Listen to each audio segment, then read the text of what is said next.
باللہ من الشیطان الرجیم بسم اللہ الرحمن الرحیم ایاما معدودات فمن کان منکم مریضا او علی سفر فعدۃ من ایام اخر وعلى الذين يطيقونه فدية طعام مسكين فمن تطوع خيرا فهو خير له وأن تصوموا خير لكم إن كنتم تعلمون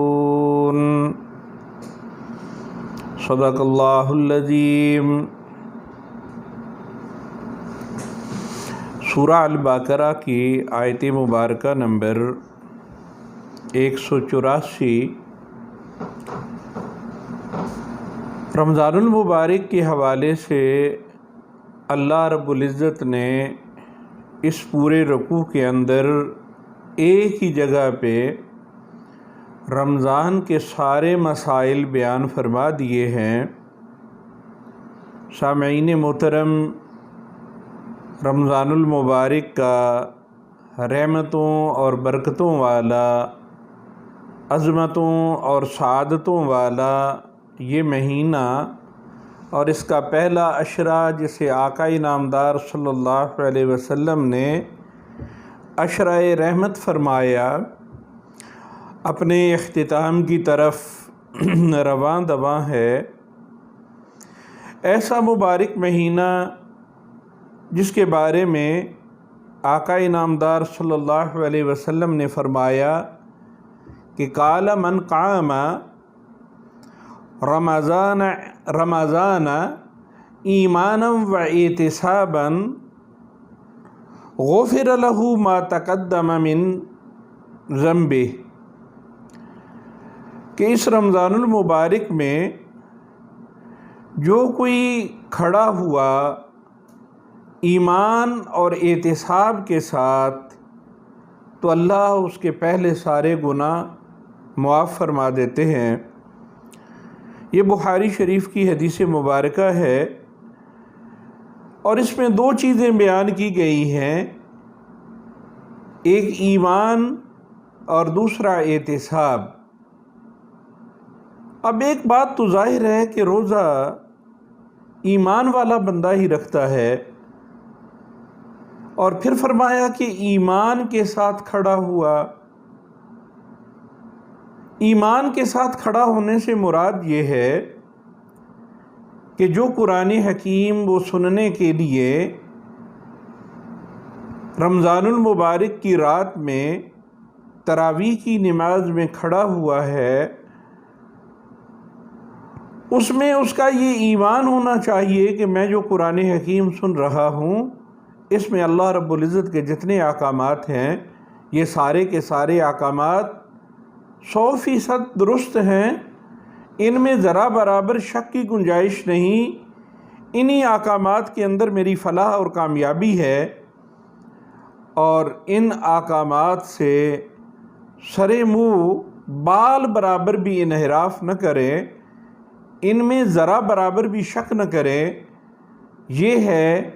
ایمان کے ساتھ کھڑا ہونا، کہ میں جو کچھ سن رہا ہوں یہ اللہ کی طرف سے نبی آخر الزمان صلی اللہ علیہ وسلم پہ وحی کردہ ہے، یہ اللہ کی آخری کتاب ہے، اور اسی کے احکامات کے اندر ہماری دنیا اور آخرت کی کامیابی ہے۔ اگر اس نیت کے ساتھ وہ کھڑا ہوا، اور پھر احتساب کا لفظ اس حدیث مبارکہ کے اندر آیا ہے کہ اپنا احتساب کرتے ہوئے، احتساب اپنا جائزہ لینا، زندگی کا جائزہ لے رہا ہے کہ اس سے پہلے میری جو زندگی گزری ہے، 1 سال جو گزر چکا ہے، کیا اس 1 سال کے اندر قرآن حکیم کے جتنے احکامات میں سن رہا ہوں، ان احکامات پہ میں نے عمل کیا ہے یا نہیں کیا؟ ایسے کون سے احکامات ہیں جن پہ عمل کرنا رہ گیا ہے، اور ایسے کون سے احکامات ہیں جن پہ میں نے عمل کر لیا ہے، اپنا احتساب کر رہا ہے، اور یہ خود احتسابی قرآن حکیم کو سنتے ہوئے بندے کو توبہ کی طرف لے جاتی ہے۔ ہم توبہ کا لفظ اکثر سنتے رہتے ہیں۔ توبہ کے لغوی معنی ہوتے ہیں کہ ایک شخص ایڑی کے بل پیچھے کی طرف پھر جائے، اس کا رخ سامنے کی طرف تھا، ایک ایڑی پہ پھرا، اس کا رخ دوسری طرف ہو گیا، تو بالکل جب اللہ کی حضور اپنے گناہوں سے توبہ کرتا ہے تو ایک زندگی سے دوسری زندگی کی طرف پھر جاتا ہے۔ اور قرآن حکیم کے اندر اس توبہ کے بارے میں اللہ رب العزت نے سورہ الفرقان کے اندر ارشاد فرمایا، الا من تاب وآمن وعمل صالحا فاولئک یبدل اللہ سیئاتہم حسنات وکان اللہ غفورا رحیما، کہ جو شخص توبہ کرے اور ایمان لائے اللہ پہ، اس قرآن کے احکامات پہ، وعمل صالحا، اور اس توبہ کرنے کے بعد عمل صالح کرنے لگ جائے، تو اللہ رب العزت کی شان، اللہ کی ذات، اللہ کی رحمت اسے اپنی لپیٹ میں لیتی ہے۔ فاولئک یبدل اللہ سیئاتہم، اللہ اس کی جتنی سیئات ہیں، جتنی برائیاں ہیں، انہیں حسنات کے اندر تبدیل کر دیتے ہیں، نیکیوں میں تبدیل فرما دیتے ہیں۔ وکان اللہ غفور الرحیم، اللہ اپنے بندوں پہ بڑے غفور ہیں، بڑے مہربان ہیں۔ تو رمضان المبارک میں جس نے ایمان اور احتساب کے ساتھ اپنی زندگی کو پرکھا اور آئندہ زندگی میں سابقہ جو کام اس سے رہ رہے ہیں، قرآن کے احکامات کی روشنی میں اس نے یہ فیصلہ کر لیا کہ اب میں یہ احکامات مانوں گا، تو پھر اللہ رب العزت اس کی سابقہ سارے گناہ معاف فرما دیتے ہیں اور اس کی زندگی کو انتہائی پاکیزہ بنا دیتے ہیں۔ مفسرین نے احادیث کی روشنی میں توبہ کی شرائط لکھی ہیں کہ ایک بندہ گناہ پہ ندامت کرتے ہوئے توبہ کرے، اپنا گناہ جو اس سے ہوا تھا، اللہ سے انتہائی شرمندگی آئی، اس پہ نادم ہو گیا، مجھ سے غلطی ہو گئی ہے، اللہ کی حضور گڑ گڑایا، اور پھر سچے دل سے توبہ کرے، اس کا یہ ارادہ ہو کہ آئندہ میں یہ گناہ بالکل نہ کروں گا، تو اللہ رب العزت کے ہاں معافی کے لیے اس نے اپنے آپ کو پیش کر دیا، اللہ کی حضور اپنے اشک ندامت بہائے۔ لیکن ایک وقت آیا کہ اس کی خواہش نہ تھی، ارادہ نہ تھا، پھر گناہ سرزد ہو گیا، تو محدثین فرماتے ہیں کہ جو ہی گناہ سرزد ہوا، اب پھر اکڑ نہ جائے، اسے لوگوں کے سامنے بیان نہ کریں، بلکہ پھر رب العالمین کی حضور پیش ہو جائے، اور اللہ کی حضور پیش ہوتے ہوئے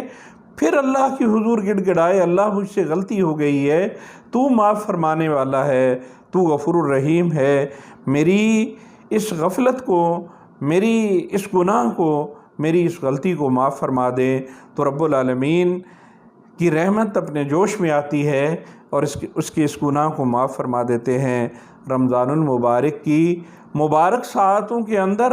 اور اس رحمت والے عشرے کے اندر اللہ رب العزت کی حضور کھڑے ہونا اور اللہ کی حضور کھڑے ہو کے اپنے ان گناہوں کی معافی مانگنا، یہ انتہائی احسن فعل ہے۔ اسی لیے فرمایا کہ رب العالمین اس کے ان گناہوں کو معاف کر دیتے ہیں جو اس سے پہلے ہوئے تھے، اور اس آیت مبارکہ کے اندر یہ بات ارشاد فرمائی جا رہی ہے کہ ایام معدودات، یہ گنے چنے دن ہیں، یہ گنتی کے ایام ہیں، ان گنتی کے ایام کے اندر تم نے اپنے رب کی حضور کھڑے ہونا ہے، اپنے رب کے حضور اپنے گناہوں کی معافی مانگنی ہے۔ تو یہ جو ایام معدودات اللہ رب العزت نے فرمایا ہے، ان ایام معدودات سے مراد اس رمضان کے 30 روزے ہیں، اور مفسرین کے ایک گروہ کا خیال ہے کہ ان سے مراد وہ 3 روزے ہیں، چونکہ یہ آیت 2 ہجری کے اندر نازل ہوتی ہے، جو 3 روزے ابتداً فرض ہوئے تھے۔ لیکن علامہ ابن جریر طبری جو ہیں وہ اس طرف گئے ہیں کہ ان 3 روزوں کی فرضیت کے بارے میں ہمیں کوئی مستند روایت نہیں ملتی، اس لیے ایام معدودات کی وضاحت شہر رمضان الذی انزل فیہ القرآن کے اندر کر دی گئی ہے۔ اس سے مراد فرض 1 مہینے کے روزے ہی ہیں کہ ان 1 مہینوں کے روزوں کے اندر وہ اپنے آپ کو اللہ کی حضور معافی کے لیے کھڑا کرتا ہے، اور اللہ رب العزت ان 30 دنوں کے اندر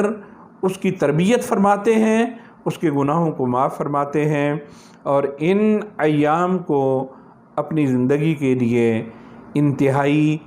قیمتی سمجھیے۔ سامعین کرام، اگر آپ نے ان ایام سے فائدہ اٹھایا اور ان ایام میں اپنے اللہ کی حضور اپنے گناہوں کی معافی مانگی، قرآن حکیم کو تراویح کی رات میں سنا، تو اللہ کی رحمت بہانے تلاش کر رہی ہوتی ہے۔ اللہ رب العزت آپ کو معاف فرما دیں گے، آپ کے گناہوں کو معاف کریں گے۔ اللہ سے دعا ہے کہ وہ ہمیں رمضان کی ان ساعتوں میں اللہ کی اس نعمت اور برکت سے فائدہ اٹھانے کی توفیق عطا فرمائے۔ وآخر دعوانا ان الحمد للہ رب العالمین۔ محترم سامعین، اگر آپ کا کوئی سوال ہو تو آپ کمنٹس کر کے پوچھ سکتے ہیں۔ اس چینل کو سبسکرائب کر دیں اور بیل آئیکن کو کلک کریں تاکہ ہماری اپڈیٹس کا نوٹیفیکیشن آپ تک پہنچتا رہے۔ اس ویڈیو کو لائک شیئر ضرور کریں تاکہ اس سے زیادہ اہل اسلام فائدہ اٹھا سکیں۔ بہت شکریہ۔